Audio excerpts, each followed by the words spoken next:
Hi, everyone, and welcome to this video interview with my dear old friend, Richard Wolfson. I wanted you to have the opportunity to hear about the unfoldment of consciousness and the development of higher states of consciousness and the development of one's energy healing potential through the filter of Richard's brilliant intellect and beautiful heart.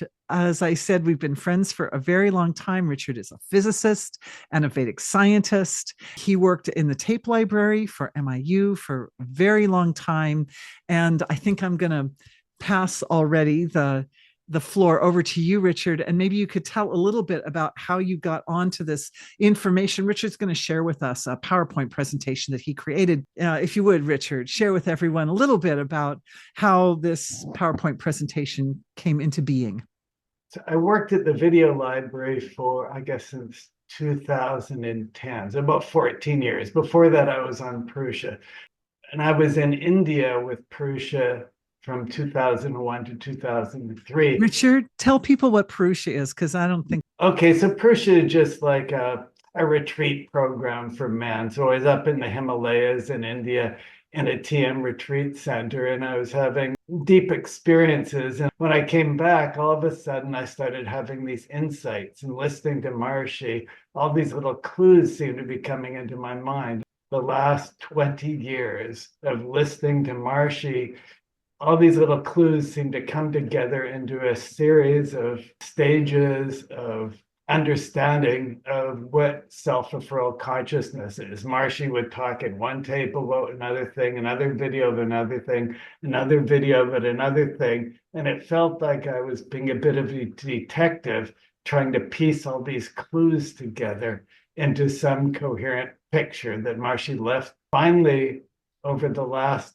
few weeks and actually listening to Dorothy's videos and her healings made it really clear. And also this course I was taking on the Yoga Sutras of Patanjali and the 8 limbs of yoga. I'd like to just go through it and sort of explain how these pieces kind of like fit together and how it fits into energy healing, because it seems to be that what Maharishi put together or was unfolding is like a very practical techniques. Thank you. So I am so excited. I am so excited that you've agreed to share this incredible gift with all of us. Gosh, thank you so much. Just before we dive into your PowerPoint presentation, I just wanted to bring everybody back to the chart that all of you who are familiar with my work have seen again and again, because I want to put Richard's charts in the context of the charts that you guys are already familiar with. So, Richard, if we could just take a second, I'll make this real quick.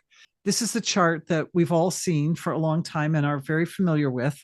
And what this chart shows from the denser levels of creation to the subtler, more abstract levels, all the way down to the unmanifest, absolute, eternal, qualityless source of creation.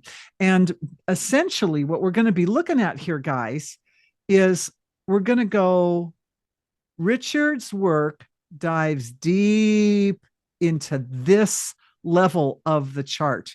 Okay, Richard's work goes right into, if you will, all the way into this point right here, where the unmanifest absolute begins to emerge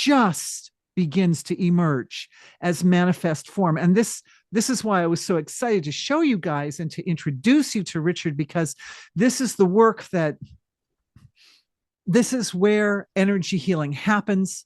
This is the most powerful point in the field of human consciousness and experience. This is the information that really gives us as individuals autonomy over our own healing process. So without further ado, Richard, thank you again so much. And let's do this. Let's dive in. So go ahead and share your screen and let's see what you've got. I really appreciate being able to share this with Dorothy, because Dorothy can give a bigger picture. She has so many, she's been guiding me through this, quite a line. I've been sharing different stages. What are the underlying unmanifest dynamics that give rise to manifest creation? Piecing together the clues to a treasure chest left by Maharishi. This is how I sort of see this. And these are some of the things that come out of this. Yoga Nidra, which is like a technique for going to, in bed. Nidra means like sleep. Yoga is yoga, so it's a yoga of sleep. So it helps give insight into Dorothy's healing approaches, I think, or for me. So let's see how this unfolds. This presentation is an attempt to integrate several different descriptions by Maharishi of the unmanifest dynamics that may appear to give rise to manifest creation. The illustrations are the author's personal interpretations. So they're not like drawn by Maharishi, just so you know. And it's like really been fun for me. It's like all these little puzzle pieces finally got together. I've been working on this for about 20 years, and it just seemed to finally make sense. For the last few pieces. We'll see what you think. So here's a picture of Maharishi. So we'll start by looking at the 8 limbs, what Maharishi said about the 8 limbs of yoga underlying creation. In 1974, Maharishi said that underlying and maintaining the entire creation is a continual pulsating between fullness and fullness of emptiness. So this is kind of like in that unmanifest area that Dorothy pointed out. And it's the talk is called Yoga Talk. And is this the underlying hum of creation? So this is in that unmanifest gap that Dorothy pointed to. Maharishi, so there's this pulsation between fullness and fullness and emptiness. And Maharishi said the 8 limbs of yoga maintain this continual pulsating that underlies and sustains creation. This is the highest value of the 8 limbs of yoga. So the 8 limbs of yoga was a book written by Maharishi Patanjali, and it's sort of like the key textbook on yoga. And we'll have the 8 limbs we'll show in a few minutes in the slide. So where can we locate this pulsation between fullness and fullness of emptiness that underlies creation and the role of the 8 limbs in maintaining this process? So this is the central focus of this entire presentation. So I put this box in there just to make this clear, because otherwise, what you might, because I gave this talk a few times and I realized people, a few didn't really realize where we were going. So this is the whole purpose of the presentation, is to locate where is this pulsation between fullness and fullness of emptiness, and what is the role of, and how do the 8 limbs of yoga maintain this? So this is where we're going. Let's start with the 8 limbs to try to find this pulsation. So here are the 8 limbs of yoga, and I have a reference to a video of Maharishi. I think this was from Humboldt, where he talks about the 8 limbs of yoga. Richard, I'd like to interject something here. Please. I just want to say that all of this is found in the physiology. And as Richard is going through this presentation, the energy healing that comes along with it is the integration and stabilization of this truth in your body, in your physiology, to establish a permanent foundation for absolute healing. Just that's all. That's wonderful. So you're going to put an energy healing into it. Oh, that's so wonderful. So the 8 limbs. So this is how it's commonly understood. Then we'll go into a little deeper. Yama is also, considered to be the Lord of death, but he's Maharishi said Yama is the lawgiver, the Lord of emptiness. So Richard, what is the relationship then between Yama and Manu? Because isn't Manu the lawgiver also? Well, this is a particular law. Like Manu is the lawgiver of some laws, but in terms of the laws of behavior, like this is like how we run our life. Karma. So like the Lord of Karma also. Yeah, but we'll sort of see, and I can go through the specific laws. There are like 5 yamas, like 5 laws, and then there's 5 niyamas, which are 5 more laws. And we sometimes they're thought of as the 10 commandments of yoga. So these are the laws that people think of as for living their life, but we're going to show it's much deeper than that. Thank you for the question. So niyama are the laws. So yama is the lawgiver. Niyama are like the specific laws, behavioral guidelines, sort of like the Ten Commandments. But see, asana are like the postures of yoga, like that we know about, hatha yoga for strengthening the body. This is one of the 8 limbs of yoga. People sometimes think of this as being complete yoga, but that's just one of the 8 limbs. So all these 8 limbs are necessary for developing, full potential. So we need the laws, we need the yama, pranayama is the regulation of prana, breathing practices. Pratyahara is drawing the senses within, is also one of the 8 limbs of yoga. So we're not, lost watching television or something like some of us are, the videos, like keeping our senses in check.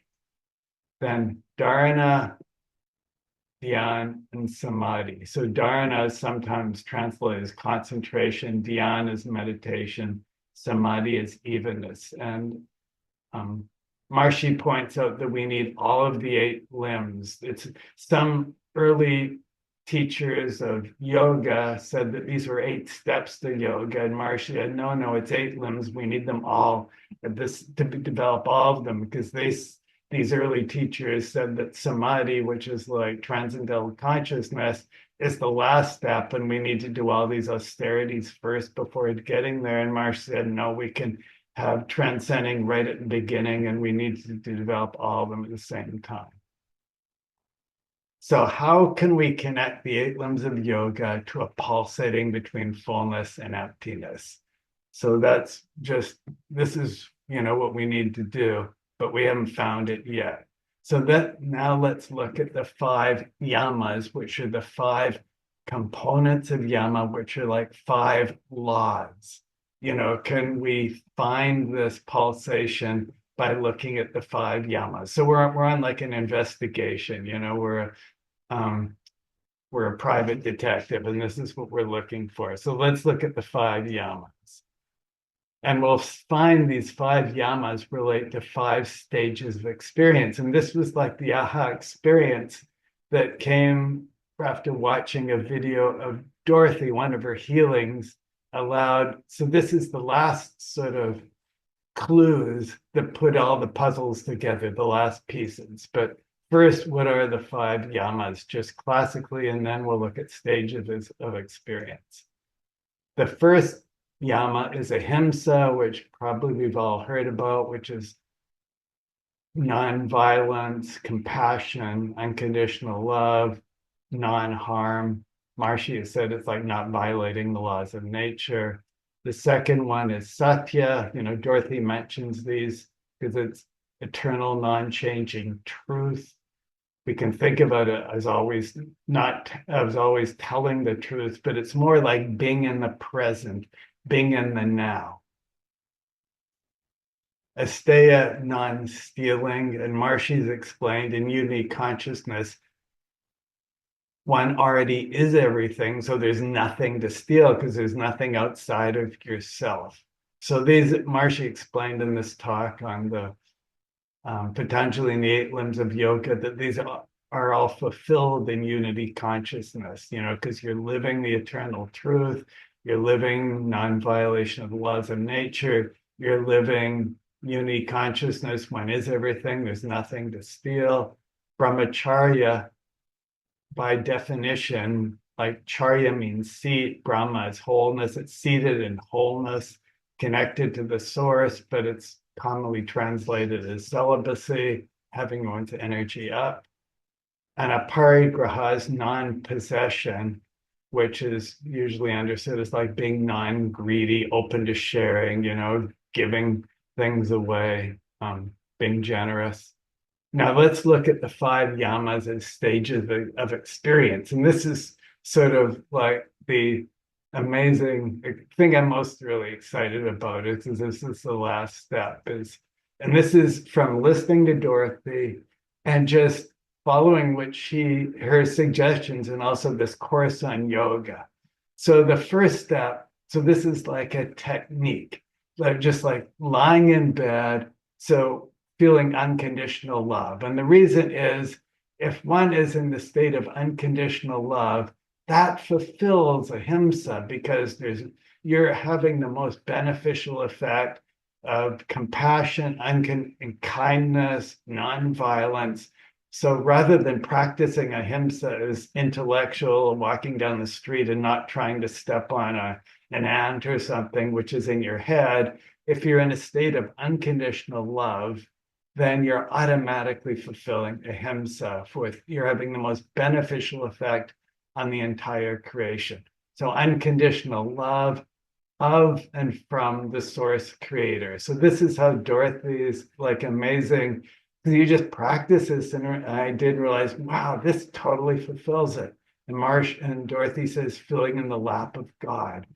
And that, if that just one phrase fulfills this whole thing, you're sitting in the lap of God, you're sending love to God, you're feeling love from God, your hands are on your heart, you're in that state of ahimsa, unconditional love. So that is just talking about this gives me chills. It's so sweet. The second step, and it's just like by doing this in bed, this all sort of became sense, makes sense.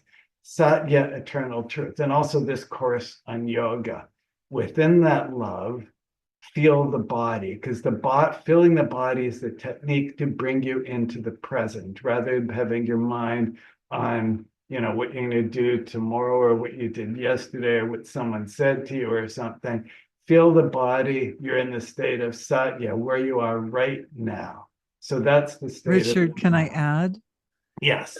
that the body is the physical manifestation of truth because the body is made of cosmic material and it's made according to the design of the creator. So our bodies are like this incredible gift that are manifestations of a higher truth in this creation. And even though sometimes the body falls ill, the body is always dedicated to using whatever means it has available to lead the soul and to lead the indwelling consciousness to the highest possible level of intimate relationship with the divine. Yeah, that's great. It's like always reflecting back to us the now. If our mind is somewhere else, it's like reflecting to us the here and now. It's being in the present, the truth. So that's the second step in this process. The third step is non-stealing. And so the non-stealing in relation, Maharishi says unity consciousness, but already is everything. So within that love, I keep pointing, don't lose that love, unconditional love, expand the body awareness to the whole universe. Then you're possessing everything and there's nothing to steal because you are everything. So once you do those three steps, everything else is automatic. So you just offer it all back. So those are the first three steps. And these are the only thing you really need to do. You're lie down in bed, filling in the lap of God. Then within that love, that unconditional love, feel the body. Then let that body awareness expand to the whole universe. And then this aha experience happened. It's sort of like what happens next is just automatic. You don't have to do anything. And you automatically find there'll be some wholeness experienced. You sit in there and all of a sudden you feel there'll be a wholeness in your awareness. It just automatically comes. And this could be over time. This may not be the first time you do this. And this is sort of like a warning I'm going to give in my personal experience, because oftentimes the first time you do this, you get to step one, you're filling in the lap of God, you're so relaxed, you fall asleep or you go off on thoughts. And then the next, oh yeah, maybe you wake up in an hour, then you do it again. You get to step two, filling the lap of God, you feel the body and you fall to sleep or something. So don't feel that you need to, but over time, if you do this, at some point you'll just naturally it'll happen. You'll just go through these stages of being in the lap of God, feeling the body expands the whole universe. And then just be there for a minute in this bliss of the whole universe in the lap of God, and you'll feel wholeness dawn in your awareness. And I realized, oh my gosh, that's brahmacharya. That's seated in Brahm. It naturally happens. And then the next thing that happens, and it may not happen the first time, it may happen a week or a couple of weeks or whatever, is you'll feel a parigraha, which is non-possession. You'll be detached. You will feel separate from it all, like witnessing, like in Dorothy Rowe's interview a few days ago with Harry Alto. So like the state of witnessing will dawn where you'll feel separate from it all. And this is the quality of yama. Yama is that emptiness, that witnessing, that's non-possession. So that'll like dawn in your awareness. And then I realized, oh my gosh, this is 5 steps to develop yama consciousness. So you just go through these steps, and over time, yama becomes structured in your awareness. You're developing yama consciousness. These aren't just like 5 rules for leading life, I'm not going to steal, I'm going to be truthful. I'm not going to walk on any ants. That's just a very superficial level of it. These are 5 stages for developing, witnessing consciousness, or, for expanding your awareness. So this is a very practical technique. And then later, if we get to, we'll look at the 5 niyamas. Similarly, are 5 steps for structuring ideal behavior. So the 5 yamas, components of yamas, are 5 stages for, structuring this witnessing or emptiness or like separateness, developing, like cosmic consciousness. But again, we'll just make the point, and Dorothy might want to say something like, don't get fixated on this, because it'll just unfold naturally. And most of the time, I go through a couple of these stages, I fall asleep at night, but it's in bliss. It just, over time, it's becoming beneficial, and developing. So, and also, this is the next thing I realized, this brahmacharya connects stage, like seated in wholeness, corresponds to fullness, which we've been looking for. This is Saguna Brahm. So brahmacharya stage is fullness of fullness, and a parigraha corresponds with fullness of emptiness, which is also called nirguna Brahm, Brahm without qualities and Brahm with qualities. So this is the aha experience, and that, oh my gosh, we've located fullness of fullness and fullness of emptiness within the 8 limbs of yoga. And this is what I've been trying for, years to do.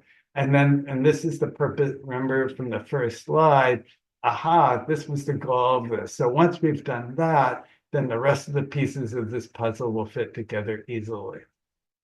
So the pulsations between steps 4 and 5 underlie creation. Eureka. So we found what we're looking for, and the details will follow on the next slides.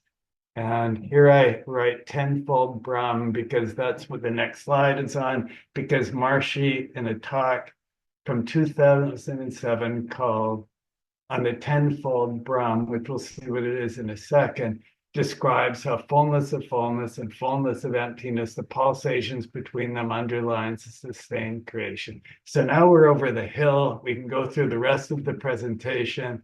And this was the final puzzle that came about, largely, just from listening to Dorothy's healing and this full feeling in the lap of God, and then the next stage is unfolded. So really appreciate that. So now we're going to look at the tenfold Brahm, but brace yourself. It's a little complicated diagram, but don't feel like you need to, comprehend it all. Oh, well, here's an introduction to it. Hurrah, we've located fullness and fullness of emptiness within the 8 limbs of yoga. We next need to show that pulsations between them give rise to a sustained creation. And Maharishi seems to have done that in 2007 in this talk, Maharishi's tenfold structure of Brahm. And Maharishi described how creation emerges from pulsations between nirguna Brahm, fullness of emptiness, and guna means quality. So it's like Brahm without qualities, and Brahm with qualities is fullness of fullness. Richard, can we just real quick go back to my chart and because it's already up on the screen and just show how that translates on the chart that everyone's familiar with just for a sec? Perfect. Thanks. Oops. Oh, it says that I can't share unless you stop sharing. Can you stop share just for a second? Okay, well, let me just finish this slide. I Oh think yeah, one yeah. more. Finish the slide and then we'll do it. Yes. Okay, then later we'll show how the eight limbs of yoga maintain this pulsation. So we found, so the next slide, we're going to show fullness and fullness of emptiness and the pulsations between them that underlie creation. Then consequently, we'll show the eight limbs of yoga maintain this. So now I'll stop sharing. Let's see. How do I do that? There should be a red button that says stop share. Well, I see. Um, Well, I'm on the sharing thing. Oh, there it is. Stop share. Okay. Okay. Okay. So I'm going to share really quick. And Tom can help us with editing. So no worries on that account. I just wanted to flip back to this chart that most of you who are watching this are a little more familiar with. And I want you to see dynamism within silence and silence within the gap. And silence within the gap is also Nirguna Brahm. And the dynamism within the silence is also Saguna Brahm. So I wanted everyone to see and to get this in context with what you're already familiar with. And these little waves back and forth, the light, the gold to the darker gold, to the lighter gold, to the darker gold, are actually in this diagram here to sort of represent that dynamism of the waves that go back and forth between them. All right, that's all. Now back to Richard. Well, that's great. Okay. And yeah, and Tom can. Yeah, he can do edits as we're going along. Oh, Thank you, Richard. Just for that little, just a second to kind of get everyone all on the same page with, because it can seem like a lot of new information, but when I show my chart, they realize, oh wait, this is information I already knew, basically, right? yeah. It's not Okay. really new information. It's just coming from a new angle, Okay. right? Perfect. Good. Okay. So now we'll look at the tenfold structure of Brahm. So this is like the mechanics of the pulsations between those two levels that Dorothy showed in her chart. But this is like looking really under the microscope. That's what we're going to be doing more now. So creation emerging from pulsations between fullness and fullness of emptiness. So stage one, and this is, I'll just make the point that Maharishi did draw these diagrams, but he talked about them. And I had to listen to this video dozens of times, and many people listen to this video and they just scratch their head. What is Maharishi talking about? That he says, well, there's stage one, and there's a point, and then there's a second point, and then there's a line, and then there's two lines, then there's a triangle, and they're thinking, what is he talking about? So here is a representation of my best interpretation. So stage one was like this point, which is nirguna. Richard, you are so brilliant. Thank you. Yeah, I mean, just to make it clear, like, I listen to Maharishi's videos and a picture pops into my mind. It's almost as if someone is flashing a picture at me, but they're doing it so quickly I can just get it. Or someone's whispering and it's kind of like, all right, I better write that down. So stage one was Nirguna Brahm, which is unqualified Brahm, which is without qualities, which is kind of like that flat at the bottom of Dorothy's diagram. And that's fullness of emptiness. And that's represented by the sound ah. Then that we'll go through in detail, but then the next stage, Maharishi says, is Saguna Brahm, which is the Brahm with qualities, which is like the lively level with the waves in Dorothy's diagram, which is qualified Brahm, Brahm with qualities, and that's fullness of fullness. So we had fullness of emptiness, fullness of fullness. Now we've got to find a pulsation between them. And sure enough, so there's a pulsating back and forth between them. Now we need to show how this gives rise to creation. And that's going to happen through the rest of this chart. But this is just like a kind of a schematic diagram. The stage 3, Maharishi says, is memory, which in Sanskrit is smriti, meaning that the top stage 1 has the memory of stage 2. Stage 2 is the memory of stage 1. So that means there can be a pulsation back and forth between these two. And stage 4 is Atma, which Maharishi says is, and we'll see a diagram coming up, is the self. I have self-referral consciousness, or the self-interacting dynamics of consciousness, which is this pulsating. So Atma is the pulsating. We'll see between these two, and we'll see that in a slide or two coming up. And Maharishi said that like these first 3 made a triangle. Then Maharishi said all these 4 make a square, and he actually said the word square. And Kriya Shakti is just another name for infinite dynamism, and the Gyan Shakti is the motion of infinite silence. It's like the movement of infinite dynamism, the movement of infinite silence. And these go back and forth, and we'll see this actually creates like a friction, and something will come out in the middle. So stage 4 was this pulsating, Maharishi called it Atman. We'll look in a minute what that is. Stage 5 is inside the square, and it's Agni actually means fire. So it's kind of like there's these 2 directions, down and up, and they're rubbing against each other, and that creates friction, which creates fire, and out of that fire is going to come creation. So that's Also, I'd like to add one thing at this point. For those of you who are watching this, it is this pulsation experienced directly in the physiology as the healing transformation of the body. Just saying, and we know fire is the purifier. So in healing, what happens is ignorance or toxins are purified from the body, and what comes to replace them is fullness of fullness, is the light of God's mercy, grace, and of course, full health. Yeah, so this is like the underlying mechanics of what's going on in a healing that Dorothy can see this. We don't need to see this ourselves, but we just know that all these elements are automatically coming into play. All we need to do is, be in the grace of God and, surrender, and this happens. So this is like stage 5 is this like processing.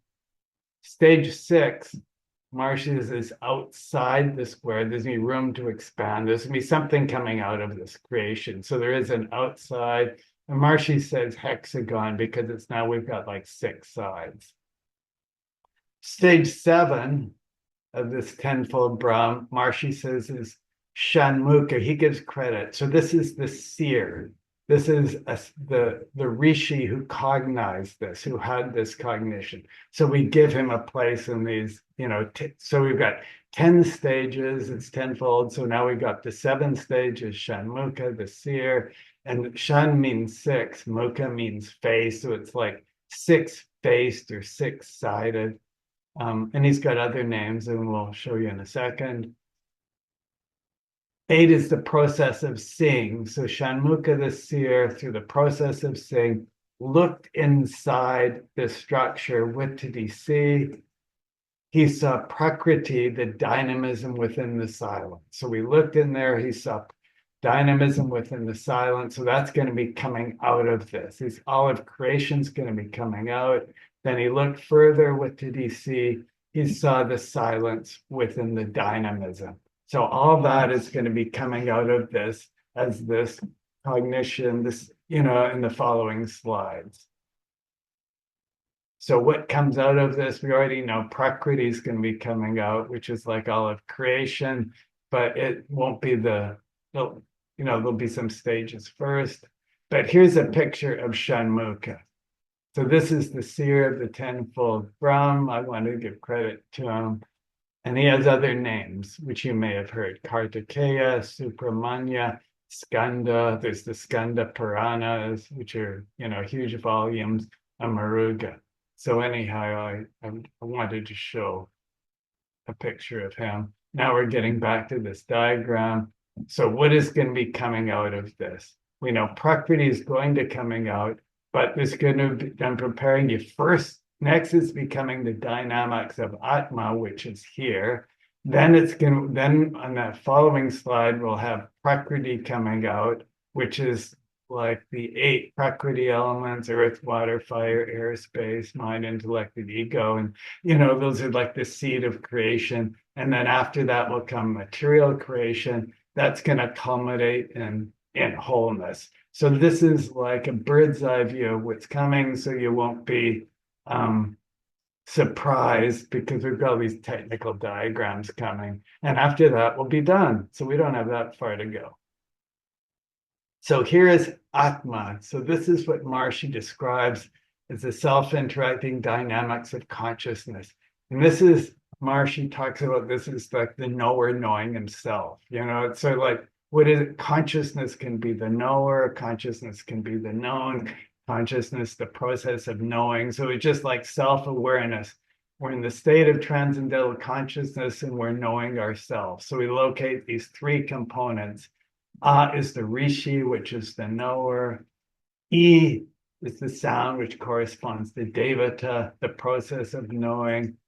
U is the sound that corresponds to chandas, which is the known. And Maharishi says there's a circling around between these 3 in the process of like self-awareness. And this is Atma. So Atma is is the process, the circling from of being aware of ourselves, knower, knowing the known. And these Richard, 3 together. can I just interrupt Yeah. for 1 second? Is there a correlation between Rishi, Devata, and Chandas and the 3 gunas? Yes, we can. So it's kind of like one is on the level of within consciousness. Gunas, I think, are a little more Manifest, they're a little yeah, because denser. it's kind of like because we can say, There's like a correlate at a very fine level of the manifest, because that ties back into the chart that people are familiar with, right? Because yeah, I'm even using these same colors of red, yellow, and blue in my chart to represent the 3 different gunas: sattva, rajas, and tamas. yeah, it's just in like, and when Maharishi wrote the Bhagavad Gita, he used the language of the 3 gunas, sattva, rajas, and tamas. Later, when he started looking deeper into the structure of consciousness itself, he used Rishi, Devata, and Chanda. So Rishi, Devata, and Chandas are within the structure of consciousness, but then the 3 gunas are like in The is it subtle, Sankhya? Yeah, in Sankhya, like in Mhm. the 6 systems of Indian philosophy, look at how the structure of creation arises out of the unmanifest. And Mhm. then on a more express level on the body, it becomes Vata, Pitta, and Kapha. So Mhm, mhm, different mhm. levels of creation, but they kind of correlate. But So to within clarify for the listening audience, what we're looking at in this chart is the actual deepest, most underlying within the field of unmanifest being, essentially, how these 3-in-1 values show up. yeah, like this is the deepest structure within consciousness that gives Mhm. rise to everything else, the knower knowing himself. Perfect. Okay. And, Thank you. Thank you for clarifying that, my dear. okay, so far we have e, and u, and it's kind of like I try and make this practical. And if you go a e u, those 3 together give rise to the sound ri. So ri is the combination of those 3 sounds. So now we've got 4 vowels so far. Like this is so it's like a vowel. So we've got 4 vowels so far, but there's another 4 to come. And these first 4 vowels, Maharishi says, are in like the outward direction. away from ah, like in the direction of activity, sort of like, but it's unmanifest activity. Then we've got four more sounds. Then Lari connects Re back to ah. So we got four sounds going outward now. We've got four sounds going back to ah. Lari A connects E back to ah. And and like, and actually A is called like a diphthong, even, and then what do we call it? Like phonetics and stuff like that. A is composed of E and A. Like it's not a simple vowel, it's a complex vowel. Always composed of and oo. And even like when you say om, it's really like oo, like so O connects oo back to and then the last of the four is like it's like a nasal sound, which is this is how you write it, and connects all of them back to So the first four vowels are moving in the outer direction, the left to the left in this diagram, the last four are going to the right. So Maharishi says this is Atma. From A to Ma and Ma to A is Atma, and this residence. And there's four stages out, four stages in, and this is the deepest underlying hum of creation. And Maharishi also says this is from being to becoming and becoming to being. So if we can on the deepest level of creation, this is the deepest residence. And the word cradle is here because Maharishi says this is what Krishna rocking in the cradle refers to.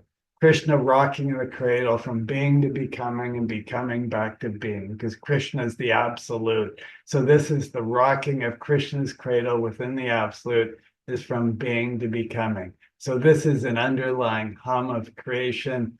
And this is going to be recorded, so don't, you can look at it any time, so don't feel you need to memorize this. And there's a series of videos called the MSA series where Maharishi talks about this, and he talks in other places, but you have to listen to a lot of videos and then put this all together. So these Also, are everyone, doesn't that feeling of rocking in the cradle of the divine also correlate with residing in the lap of God? oh, that's great. So the word swara means vowel. So these are 8 vowels, the 8 fundamental vowels of Sanskrit.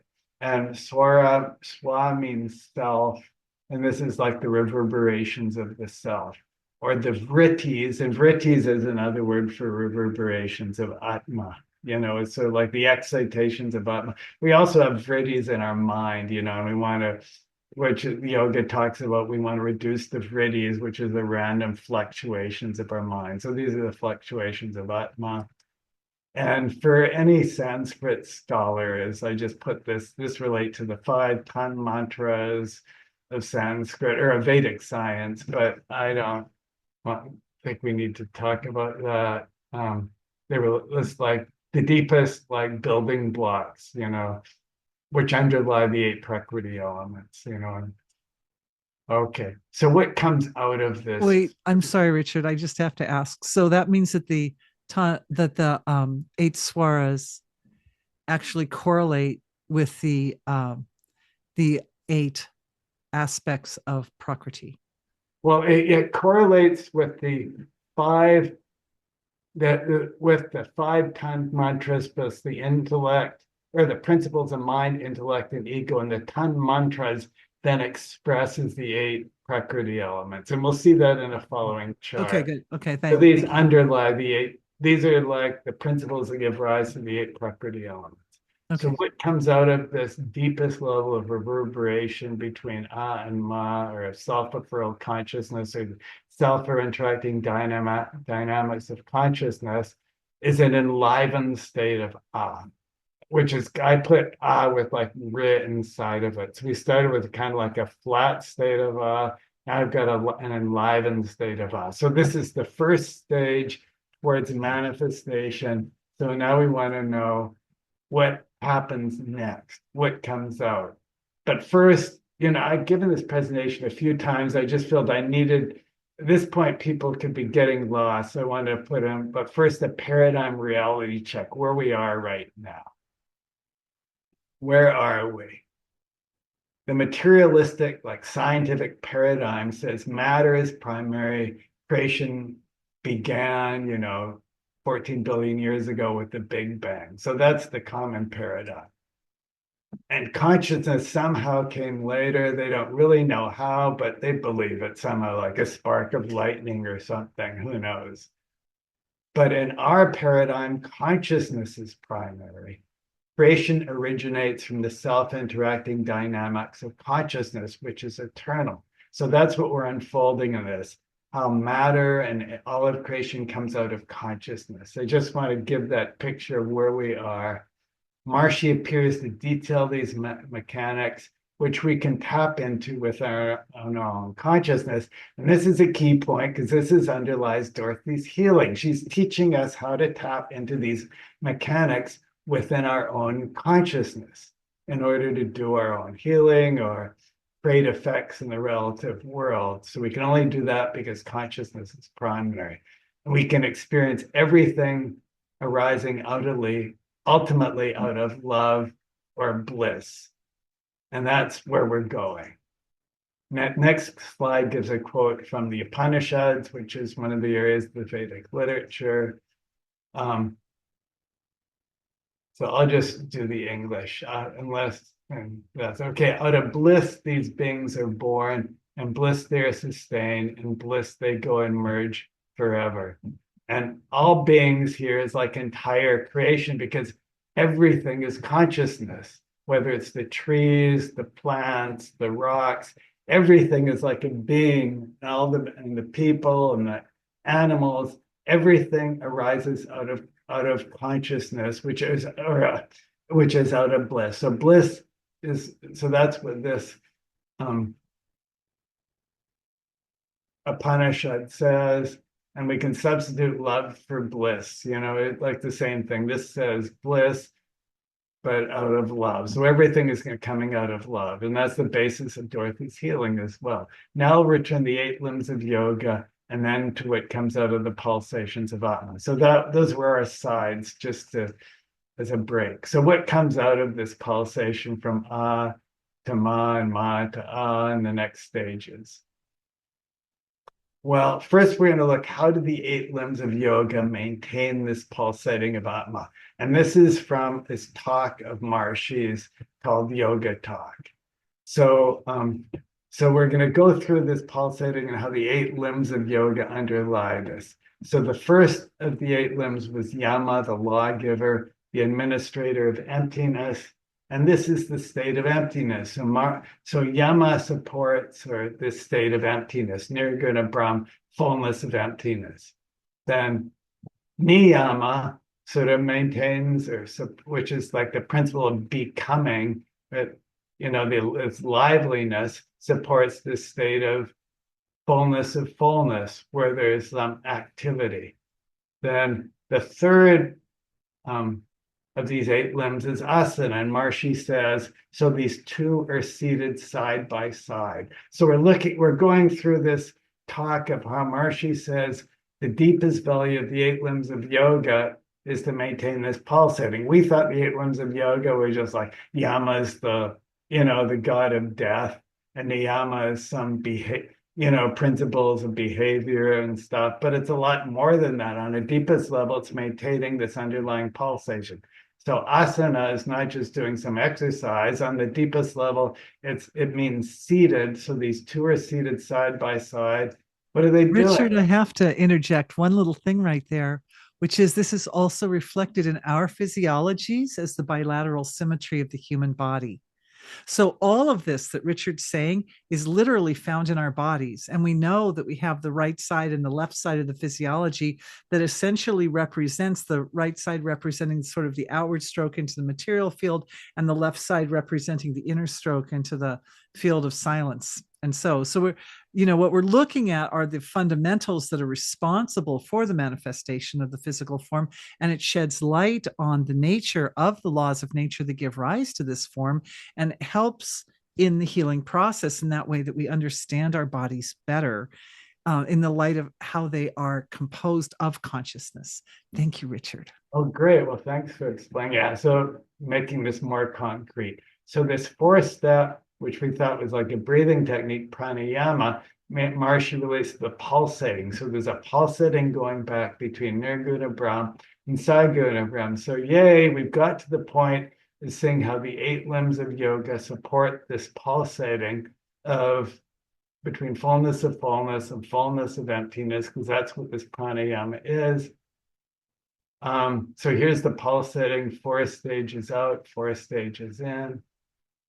So the 5th one is pratyahara, which we thought was turning the senses inward, but Maharishi says in this tape that this pulsation needs to keep going on and on and on. In order for it to keep going on and on, it needs to be able to draw sustenance from within. It needs to have an energy source. It needs to be self-sustaining. So pratyahara is giving that quality, that requirement that there needs to be an energy source, some sustenance. And these next 3, dharana, dhyan, and samadhi, which are together called sanyama, give that inner focus to maintain this focusing. Dharana is like focus, dhyan is transcending, samadhi is going within. So Maharishi says, like, the whole process of manifestation occurs by first turning the attention within. Manifestation from diving within, which is sanyama. So this is like the summary of how the 8 limbs of yoga maintain the pulsating. So this is the deepest value of the 8 limbs of yoga, maintaining this pulsating Atma that underlies and gives rise to creation. So now we're going to need to know what happens next, what comes out of this pulsating. But we're going to look at another Vedic quote first, Purnamida, Purnamidam. So I'll just say this is from fullness, fullness comes out. So we've got one fullness, and out of one fullness comes another fullness, and fullness coming out of fullness, what remains is fullness. So this is also from the Upanishads, and we'll see this, what comes out. But first, the Vedic quote, Purnamida, Purnamidam, Purnamudachate, Purnasya, Purnamadaya, Purnam Ewa, Vashishyate. This is full, that is full. From fullness, fullness comes out. Taking fullness from fullness, what remains is fullness. So this is from the Shukla Yajurveda. Now we'll return to what comes out from the pulsations of Atma.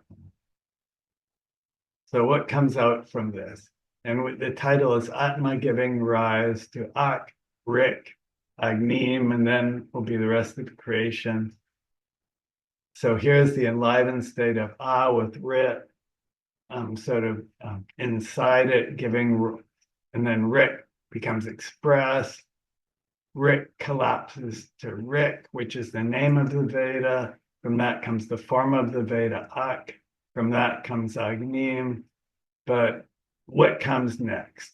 But here, this chart is a simplified version. I wanted to put this one down first before I show you the one with all the details to just give you an overall picture of what. So let's look at the next. So brace yourself. So what actually comes out in more detail? If we have a higher microscope, what do we see? So out of this pulsation of Atma comes the enlivened state of is infinite silence. It's like goes on and on and on, like without changing. It's kind of like state of infinite silence. Infinite silence collapses to Ka, which means it stops. Like you close your mouth, and point of infinite, from infinite silence, we get to the point of infinite silence, which is infinite dynamism, and it's expressed in Rik. And to make this more concrete, I just put this closing your mouth, because this helps me. You know, if you say and go to Ak, your mouth closes, and then you can go to Rik, because Rik is with the mouth closed. Then what happens when Rik collapses to Richard, can we add that the re is kind of a rolling re, like a right? That, and the has an open and close and open and close and open and close contained within it, right? Yeah, and it's like rigmarole. You know, it's like this rigmarole. But if you say and then you try and stop it, you close your mouth, an outcome, and then you can have ah. So I was just trying to make this more concrete for myself. And this was actually, I put this in, I think today, this morning, realized how can I make this more concrete? And I realized just when you go from ah to ak, you have to close. When you go to ri to re, you open. So there's these two directions: ra, re, closing to ak. So they trying to make, because this is kind of abstract, and this makes it a little more concrete for me, because it's like this is in the unmanifest, and this is outside of space and time. So for us to get our head around this process is kind of challenging, but this is what kind of helps me, is sort of like just pronouncing this in my mouth and we're seeing what happens. So what happens if we look at this under a microscope more, we get there's these two directions rubbing against each other. And this creates friction, which is fire, and creates fire, which is Agni, means fire. So these two directions rubbing against each other creates fire, and that's Agnim, Agnim, Agnim. So it's even in your mouth. If you open and close your mouth, it'll get heated up, Akrik. So these two directions, rubbing creates fire. And this is a point I wanted to make, that this isn't a time sequence. It's not like one step, this step happens and then that step happens. And it's kind of like, it's more like, as Maharishi gives an analogy, if you were approaching a market from a distance, like you're walking from a mile away or 2 miles away. First, you hear like an overall hum. Then as you get closer, you can hear the details of the individual, sellers and buyers and stuff, and individual sounds. So it's like that. This is, as we get closer, we hear more and more details, but it's not, because I was trying to figure out how can I explain the time sequence, and I realized it isn't a time sequence. It's just microscope, greater and greater resolution. So in the next chart, we'll be looking at even greater resolution as to more details of what's happened in the unmanifest and what happens. We say next, but it's not really next. It's next in terms of our ability to correspond. And I like this quote, Rishabo Rora Viti, Brahma is humming within itself, within himself. Richard, Rig Veda.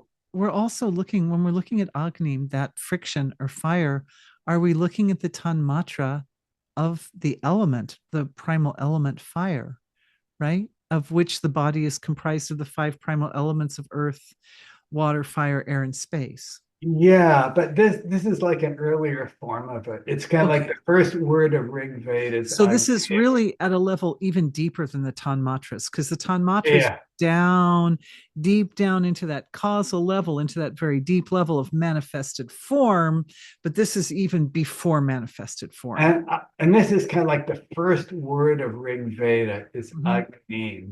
So it's So kind that of means that it contains the entire Vedic, of all Vedic literature within it. yeah, and it's sort of funny. As soon as you say what came first or what is deeper, you get kind of like tongue-tied. So that's why I put in this. It's more like what can you see first, but it's kind of like Agni is there on every level.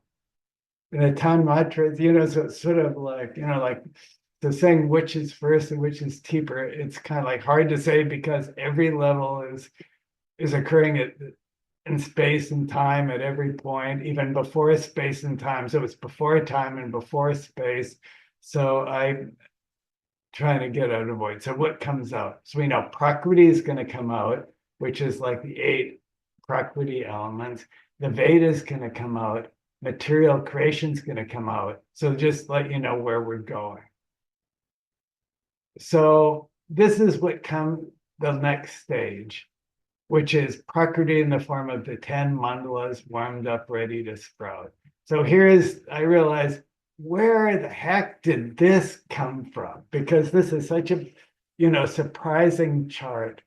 So I'll say, this is what's coming out, but I want to go back a little bit and just into the video of Maharishi where this chart came out. So we'll see where it came from. I didn't just create this, in a in a hallucination or something. Where did this chart come from? So there's like these 10 spokes or 10 cones coming up from the center, and we've got related to 10 mandalas. And this comes from this tape of Maharishi, Principle of Order in Chemistry in the Vedas. So let's look. So in this tape, Principle of Order in Chemistry in the Veda, Maharishi was shown a physical model of this. So these chemists, these scientists brought out a model with these 6 or the lobes coming out from the center in 6 directions. And this is the p orbitals of the hydrogen atom. So this is the electron cloud around the hydrogen atom with 6 lobes shooting out in 6 directions. So Maharishi was shown this, and this is like an amazing video because, and then all of a sudden Maharishi said, very good, but there should be 10 cones coming out from the center, not 6, and 10 cones expressing the 10 mandalas. The first mandala is on top, the second, or the 10th is on the bottom, 4 on the right, 4 on the left. And this is the unmanifest structure of every point of creation. And this is like a really classic talk of Maharishi that everyone watches and they scratch their head and they kind of like, no, don't never think about it again until they see the tape, because for some reason they don't have the mind that they like to see this as a piece of a puzzle, then put all the pieces together, which is sort of like, seems to be what I feel comfortable doing. So what did we draw after, based on this? We drew it, Maharishi said, there's be 10 cones from the center, one on first on top, 10th on bottom, or 10th on top, first on bottom, 4 to the right, 4 to the left.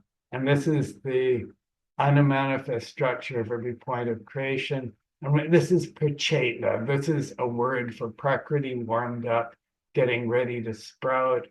And so prakriti is kind of like all tied together, the 8 elements. So like we've got the first element, which is, or the first mandala, which is like a wholeness. The second mandala relates to the earth element.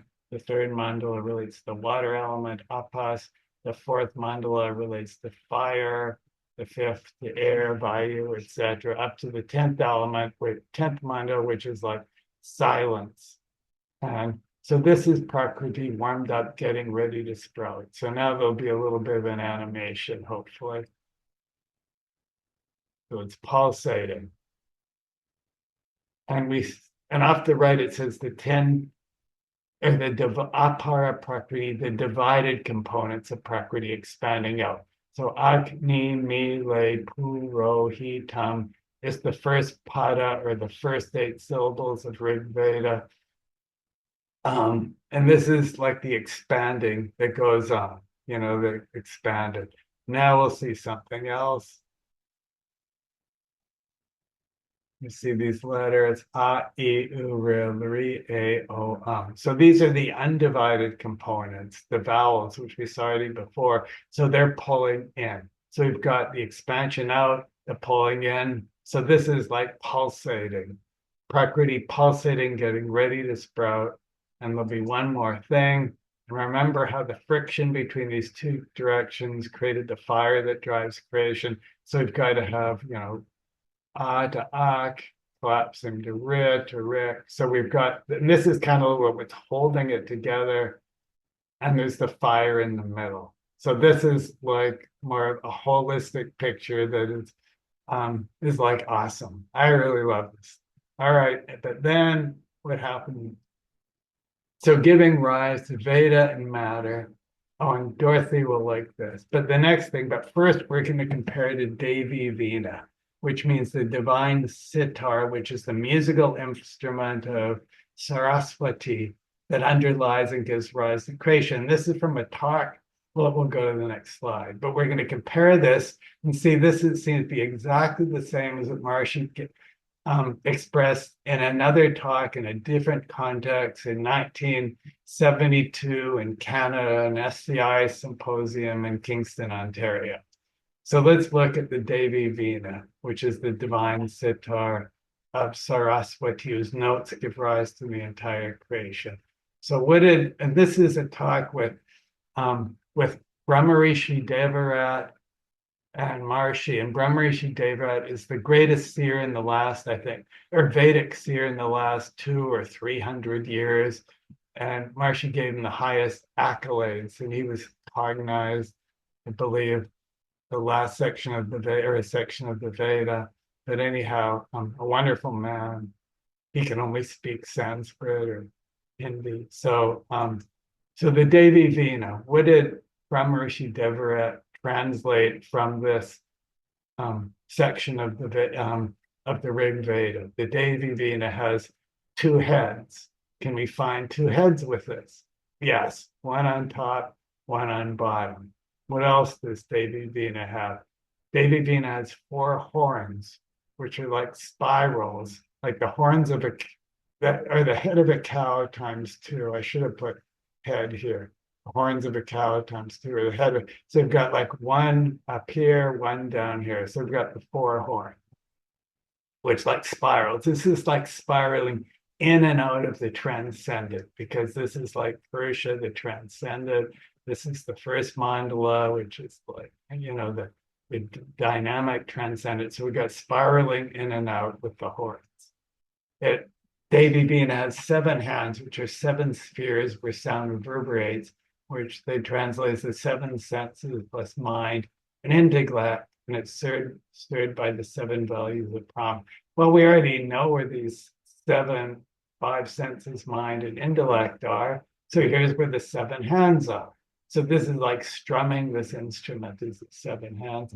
And this, incidentally, I'll just point out, like the ninth mandala, which relates to ego, isn't included this because I believe, well, a couple of reasons we can try and understand is that in the state of enlightenment, there is no ego in unity conscious Brahman consciousness, because the ego is unified with the transcendent. There is that, because this is like individual ego, whereas the 10th mandala, Purusha, is like universal ego. So the individual ego is expanded with, or combined with universal ego. So that's my understanding, but there'll be another answer given later.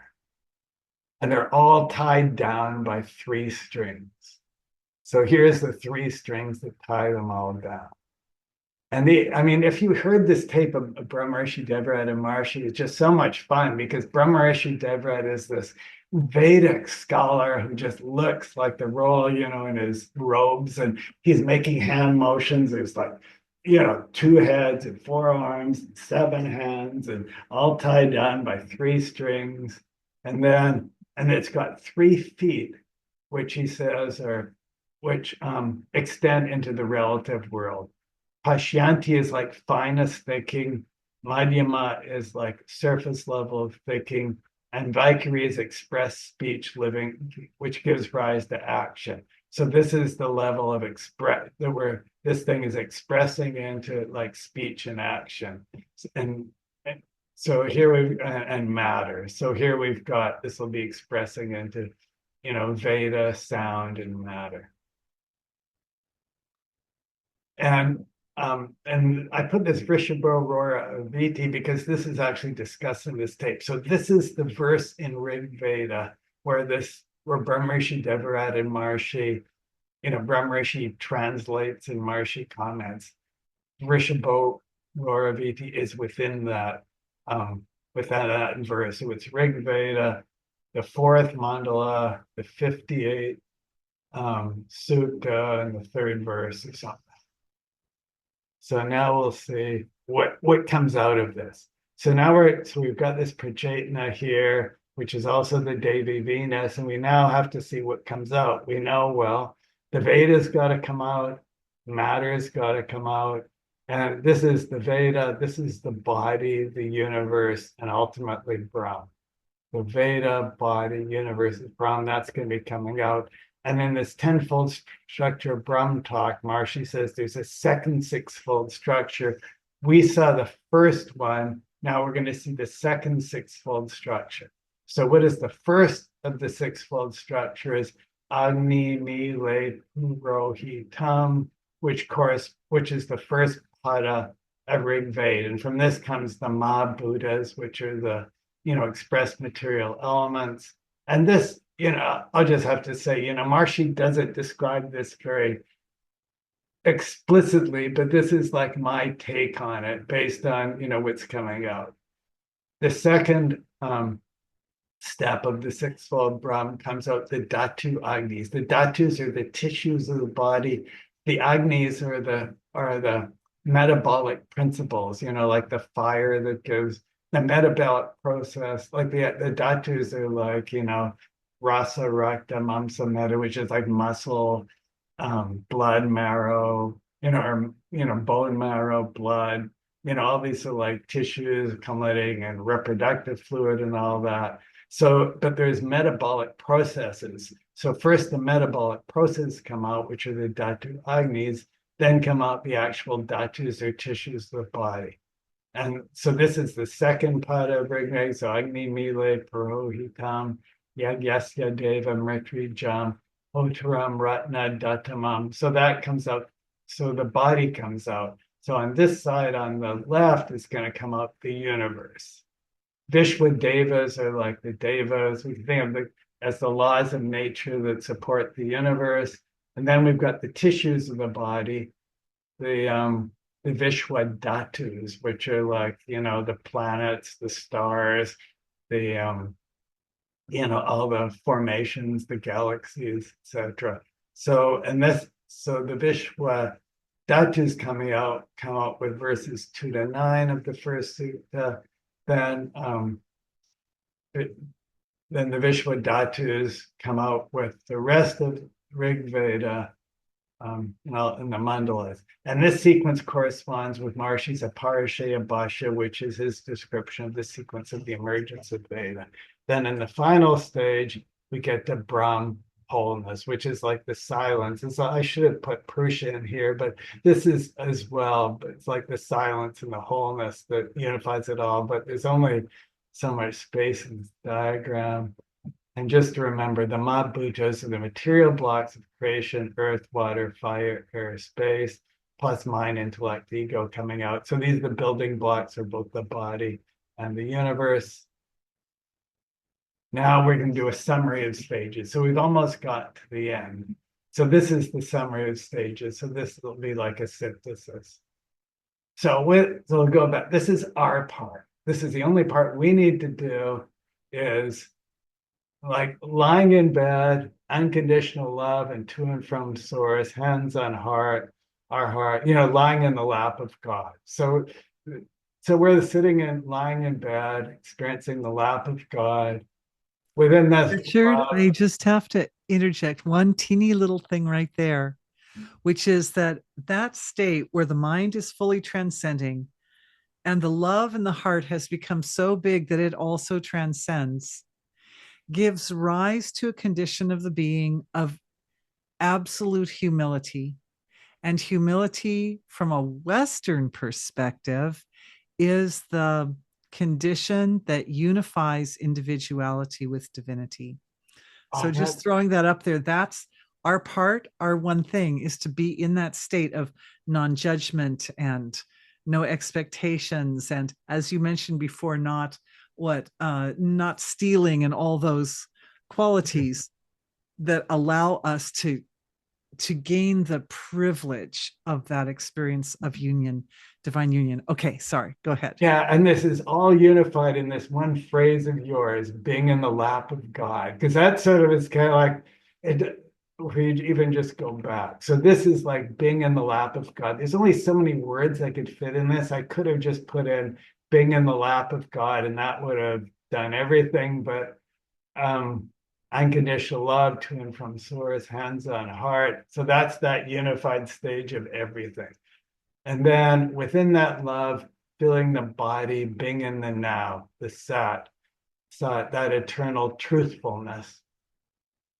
And then letting that awareness of the body expand to the whole universe within that love. So this is our part. We only have to do this because everyone, you'll be overwhelmed, like, oh God, do I have to do all these stages? No, everything else is happening automatically. So, but we'll go through the rest of the stages. What happens next? Brahmacharya is like the fourth of these yamas seated in wholeness. Wholeness just happens all by itself. And then the state of non-possessing or witnessing a parigraha or yama happens all by itself.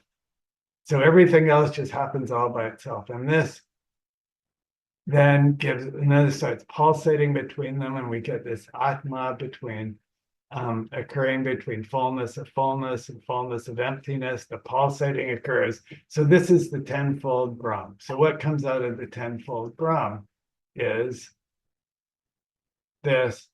The next stage was Atma, got more explicit from A to Ma and Ma to A. These are reverberations with the 8 svaras in here, back and forth, Krishna reverberating in the cradle. Then there's another way Maharishi talked about this, and it's the pulsating of a banyan seed. So I just put in there because in one talk, Maharishi talks about it like this. In this yoga talk, Maharishi actually talked about as the pulsation of a banyan seed.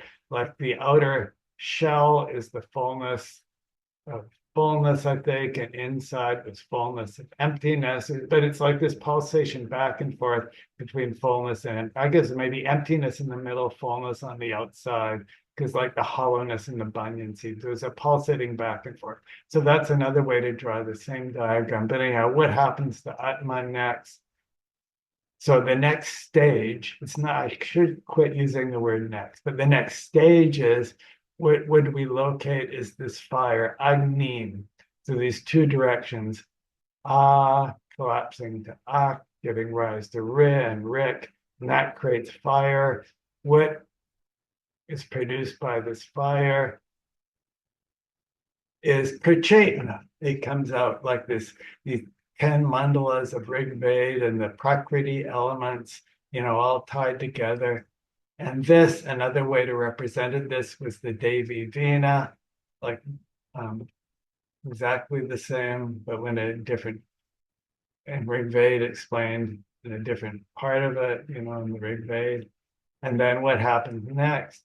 And then out of this comes the second sixfold structure, the tenfold Brahm, which is like the body and the universe, like matter comes out. Then the final stage is this synthesis, simultaneous coexistence of stages 1 to 5. So really all these are happening at the same time, all these different stages. So this is like synthesis of Brahman consciousness, the ultimate synthesis of nothing is really happening. It's all just reverberations of my own self. Now I put this in red. So what do we, like these three, I'm just so excited about them. What is it? A yoga nidra, which yoga nidra is like a practice that we can do. So it's really like, oh my gosh, from the 5 yamas, we can derive a yoga nidra. And I do this. I mean, I don't know if I should be saying this, but if I wake up in the middle of the night, I just go through this and before I had problems getting back to sleep. Now I don't have any problems, and I'll experience this like this, being in the lap of God, and it's just so wonderful. So this is like a 3-step yoga nidra practice, and you may only get to being in the lap of God and you fall back asleep, and that's okay.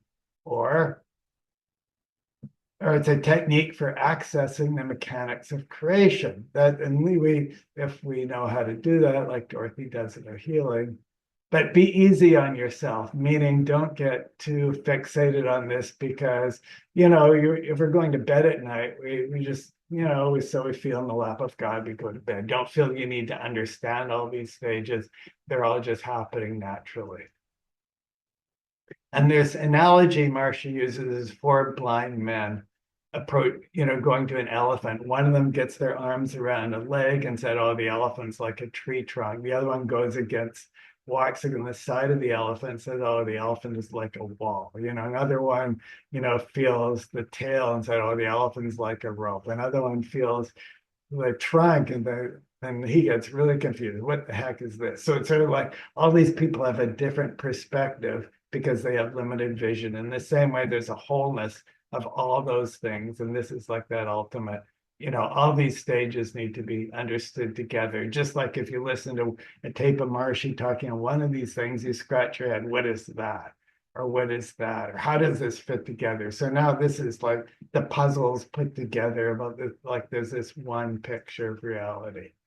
And gratitude to Shanmukha, the seer of the tenfold Brahm. Now I've got a couple more charts, but this is kind of like it. They're just like synthesis. As a result of the reverberations between infinite silence and infinite dynamism, Atma, this like rises to Brahm. And this is just a couple quotes from the Upanishads. I am Atma Brahm, this self is Brahm. Another one, Tatu Samanya Vayat, that which is like Brahman. This is in the Brahma Sutra. So Brahman is gained through unifying nature. And on another tape, Maharishi translates this as Brahma is gained through churning, through the reverberations between infinite silence and infinite dynamism. Brahman consciousness dawns. So that's I what have to interject again, Richard. And perfect. remember, everybody, this is what I said at the beginning, that it's this pulsation that is felt physiologically, that is the manifestation of the healing process taking place in the body. So there's a physiological correlate as well, that as consciousness rises and higher states of consciousness become more stabilized in the body, the nervous system and the physiology adapt and form themselves around that experience and that adaptation. And it's actually healing because it's purifying and integrating, is experienced as a kind of an energetic pulsation in the body. Really? Okay, so I got a couple more slides. I have to see what they are. Okay, so this is just a diagram that Maharishi made of Atma going to Veda through the sound to the body, the universe, and then ultimate into Brahm, Atma Veda. So that's just a different picture representation. So now we'll have conclusion. By synthesizing many of Maharishi's lectures, we found a sequence of stages in which the 8 limbs of yoga maintain pulsations between fullness and fullness and fullness of emptiness. These pulsations appear to underlie the entire creation and to be accessible within human awareness, which is like really neat. It's not just some, scientific, process. Or in this sequence, is this sequence what Maharishi was referring to? Why would Maharishi have not explicitly described this sequence himself, but left a series of clues for us to piece together? It's like a question. Well, why did he leave this? Why did he just tell us if this is what he was referring to? The answer may lie in his tenfold structure of Brahm Part 2 talk, which is summarized on the next stage, the next chart.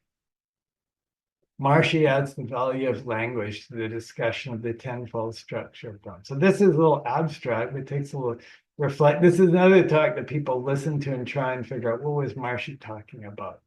In his follow-up talk on the tenfold structure of Brahm, Maharishi says that numbers, lines, words, equations, different areas of Vedic literature, different stages of the tenfold structure of Brahm are all like different languages. It's like in different time periods, Maharishi explained things in different ways. It's like he used different languages in 2007 and in 1972. And it's kind of like this exercise was kind of like trying to piece together all the different ways Maharishi described the structure of creation. It's like there's all these different languages. And Maharishi said one language can become another language, or languages can combine to give new languages. Now, here's the key thing. By becoming familiar with the gaps and transitions between languages, transcending the gaps, our awareness goes through a sequence of different languages and stages. Knowledge of connectedness between these innumerable values of language will give possession of Brahman consciousness. Thus, it appears like integrating knowledge from Maharishi's different talks could be one more tool for development of consciousness. So it's sort of like it's like a process of synthesis, putting all these things together. So that's like one reason, or maybe he was waiting for us to discover that connected this because for these things, because this is like part of our evolution to do that. Acknowledgement. All gratitude to His Holiness Maharishi Mahesh Yogi for sharing his deep insights into structures of self-referral consciousness, which were the basis of the presentation. This presentation provides a small glimpse, just a small glimpse of the greatness of Maharishi and his complete comprehension of the total range of knowledge from all the Vedic literature and all the masters of the seers of the Vedic tradition. So it's like awesome what Maharishi, is able to synthesize and understand. And all gratitude to the masters and seers of the Vedic tradition. So here's a picture of Maharishi. Now, I have a few more slides I could show that are not part of the sequence, but they're essential to me to be able to put things together. Do we have time to show a couple more slides? Oh, you're on mute. Yes, absolutely, Richard. Okay, and it's kind of, yeah, maybe it'll relate to energy healing too, but it's just like additional topics and surrendering to the divine. So it's kind of like, and I made this point that the 5 yamas structure yama consciousness. Well, the 5 niyamas structure niyama, which is ideal behavior. And it's like surrendering to the divine. And this, I'll explain why this was so central to me, because it was central, like, and you'll sort of see, and Dorothy uses. Oh yeah, Richard, this is so important because I feel this is the heart and soul. It's like the core that also connects Eastern and Western spiritual traditions. So yeah, thank you. Please proceed. Okay, so the first yama of the niyamas is shawach, which is it's like be clean, pure, orderly, which is, I mean, it's sort of like, it's a funny thing, but this is like a total secret to be successful in life. For order to be clear, you have to keep a clean, pure, orderly environment. So reducing clutter and waste, simplicity, like for me, cleaning up my dishes immediately, like all these things creates a level of clarity, which is necessary in order for me to put these insights together. I need to have a clean, orderly environment. And with that orderliness, we've got contentment. Like Dorothy says, before she does every webinar, she has to vacuum her house to be contented. Then she'll have a clear mind. And santosh means fully gratified. We're not chasing after sensory, ego, financial, or power gratification. So like we create our orderly environment and we're satisfied with that. And this takes practice, focus. Cleanliness comes first, as we can't be contented without it. So this is like a rule for living. The third step was like tapas, which Dorothy, uses as like one of the 4 pillars of Dharma. Tapas is like austerity, is translated as, but it's like avoiding excess, letting go of what you do not need, cutting back on unhealthy practices or distractions, breaking away from bad habits, not staying up all night watching TV. And this makes space for new healthy habits. And this takes willpower. So once we've done those 3 things, then we created a foundation to go forward. And that's what it says here. Similar this to one, that last point, number 3, tapas, correlates with repentance in the Western tradition, where you look at your behavior and you see how you could do better, and you make a kind of inner promise to always do, walk the path of purity going forward. Yeah, great. Okay, so this was similar to the 5 yamas. You only need to consciously follow the first 3 yamas, it seems, and then the next 2 will easily follow. So what are the next 2? Swadhyaya, which is translated as study of the self. It's also translated as study of the scripture, but it's like knowledge from within, listening to your intuition, your inner voice. So once you break from your old habits, then automatically your inner voice will start speaking to you. You break away from those like unhealthy habits and patterns. Then and you're not like caught in, all these distractions. Your inner voice will start speaking to you and guiding you. And then Ishwara Pranidhana, which means devotion to God. Then you'll automatically, so you follow your inner voice, you'll be living your life in devotion to God, the good of all. You'll be an instrument of divine. So once you start listening to your inner voice, automatically you'll become, well, that should say an instrument of the divine. So it's not one typo, it's not bad. Okay, so that's the 5 niyamas. So this was, I realized this was very important to me, because creating an orderly and clean environment, and, keeping my willpower, staying focused, avoiding excess, excess is sort of was key to doing this. So there's 1 or 2 more slides. So this, it's funny to say, this was actually the first step in me discovering or coming, I don't even know if it's discovered, but this whole 6-stage process. The first thing that came about is locating the 8 Prakriti elements in the physiology. This is a little esoteric, and I was thinking, should I really bring this up today? And I realized, yes, because this was the first thing I discovered. So this was central to the whole. When I came back from India, and I realized, oh my gosh, the 10 mandalas, we'll see, correspond to the chakras in the physiology. Because the first chakra is earth, second is water, third is fire, fourth is air, 5 is space, 6 is mind, 7th is intellect. So these are the main 7 chakras. And actually, for me to heal from India required me to get more self-awareness of my body. And this allowed me to do this. So it was a very practical technique for my healing, but it gives us, but also there's 10 mandalas. So, oh my gosh. So this means we've got 10 chakras that sort of intellect. So ego would be an additional chakra on top of, the head. Then Purusha would be, or the 10th mandala would be one even higher. And it all comes out of Para Prakriti, which is, fullness of fullness, and that's below. So it's sort of connecting to the earth. So it sort of says that we only experience ourselves as this limited being, but but there's a much higher dimensional value of us connected to all of creation. We just may be only experiencing our body. So Purusha is, and incidentally, this all comes out of Purusha, fullness of emptiness, and then sprouts to fullness of fullness, and then out of that unfolds all the, 8 the 8 divided chakras, divided prakriti, and then Purusha again at the top.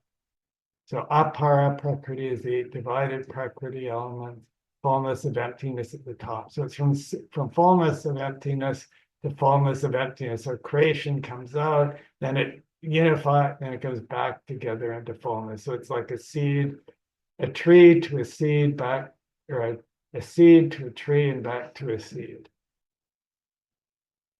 Now, these are questions that I thought, oh, I'll put this up. If anyone can answer them, it would be Dorothy to reflect on. But what could it mean for chakras 0, 8, and 9 to be outside and the physical body? Just interesting things, but it means we're more expanded being than we really know. We've got this limited experience with self as we experience more of ourself. And I'm not sure if these correspond to what Dorothy experiences 10 chakras. And I'm actually putting this in because, there's Ava Mueller is another healer, and the other day she had an experience, and I only found out of her from a video of Dorothy, and I just love her. But anyhow, just like I love Dorothy, it's they're sisters, And Ava just had a baby, and I was just saying, and following a baby, she had an online healing session. And in that online healing session, all of a sudden, chakras 8 and 9 opened up. And she says, oh my gosh, what's going on? Chakras 8 and 9. And she said, what did chakras 8 and 9 correspond? We need to ask Dorothy or David, what is happening? And it's sort of like the light, so it was like a higher level sort of light that was like coming in. Could this be related to surrendering to the divine? So I just put that in because that was something that I'm excited about. I kind of thought, it's a little esoteric, but what the heck? This is Dorothy's webinar. And then could there be one more or higher octaves of chakras above? Like maybe this is the first octave, and then there's another 8 octaves on top, and maybe that would correspond to a celestial realm or something. Or I mean, there are just some thoughts. And then, so that's the end of that chart. And then there's, I think, only one more chart. And this was also central to me is this funny diagram with the 8 syllables. It looks so abstract. I thought, can we find this in our physiology? And can we find this in our oral cavity? Actually, we can, because A is pronounced at the back of the mouth, Ma is pronounced on the lips, E is pronounced at the top of the mouth, U is pronounced, at the front of the mouth here, and R is like pronounced in the middle. So there's actually a physical representation of this within our mouth and the reverberations in our oral cavity. So I'm still trying to understand this. And here's a quote from Maharishi on this. The reverberations of that empty hollowness of the throat is a connecting link between the enormous cosmic dynamism of the cosmos, of the universe, and the inner silence of the individual, and the inner faintest impulse of awe. So this is a press conference talk of Maharishi. So he talks about the reverberations in the throat giving rise to creation. I go, oh, okay, maybe there is something to this. So what is the significance of the mouth in the creative process? We create sound, and the whole creation is nothing but sound. So if we consider the whole universe is created from the sound that's created from our mouth, this might have some significance. And then this is the last slide, just because this is, I'll just say this, Sarve Bhavantu Sukhina Sarve Santu Niramayaha Sarve Bhadrani Pashyantu Ma Kashid Dukkha Bhagavad. And this is called like a peace mantra. May all beings be happy. May all beings be healthy. May all beings see good fortune. May no one suffer in any way. Okay, so that's the end. So I'll stop sharing. Okay, you're on mute. Oh, Richard, how glorious. It really is glorious. I realize that this video goes deep, deep down into the rabbit hole and under the microscope of what are the dynamics taking place at that very, very finest level of the field of consciousness, where the unmanifest absolute, just even before it has started to manifest, like what is it doing in those earliest moments before the flow of the divine creator emerges as this whole created universe. But it's so potent and it's so important. You brought up so many important points, but of all of them, I think that last slide with the mouth and how the different fundamental expressions of consciousness can actually be found, not only created by our own bodies, but actually physically located within the cavity of the mouth. It is marvelous because it pulls together this sort of very abstract, unmanifest nature of consciousness with the absolutely concrete structure of the physiology. And it also puts the autonomy of the creation in the hands of each of us, in a sense, as individuals, and yet only within the larger context that it really is divinity doing everything, that it's not us as individuals doing anything ever, but that even the body was created as a model of God's intelligence out of material that was produced by the divine. I mean, just the whole thing is so beautiful. And also, I'm so, so grateful that you went into that section at the end, the niyamas particularly. I so deeply appreciate that because this is pertinent. It's important at this time in our world and in society, as we're going through a time of tremendous purification and transformation, collectively as well as individually, and how we need to be able to bring together the gifts of the saints. We could say the gifts of the saints, both from the Eastern and the Western traditions, as they stand to represent the big, pure truth that is embodied in the grace of the Creator, the mercy of the Creator for our world, to help guide us like a light. Your presentation is like this phenomenal floodlight, flashlight shining in on the finest mechanics of the manifestation process to illuminate that for all of us at this time when the balance of nature is sort of, it's like hanging, right? It's sort of hanging in the balance, we could say. And the actions that we take at this time, both as individuals and at a collective level, will has a tremendous impact on the outcomes that we will be seeing, not only in the immediate future, but also in the long-term future for our world. So bless you, Richard, for generously giving your time today. I feel that the knowledge that you've brought forth in today's presentation is really timeless. And it may be that people even today can look and glean a certain amount of information from your presentation, but I do feel that as time goes on and the survivors of this period of transition make their way to higher and higher levels of consciousness, stabilization of higher levels of consciousness, that the information that you've presented in today's session is going to become more and more pertinent, more and more applicable to the quality and the upliftment of life on Earth in the years going forward.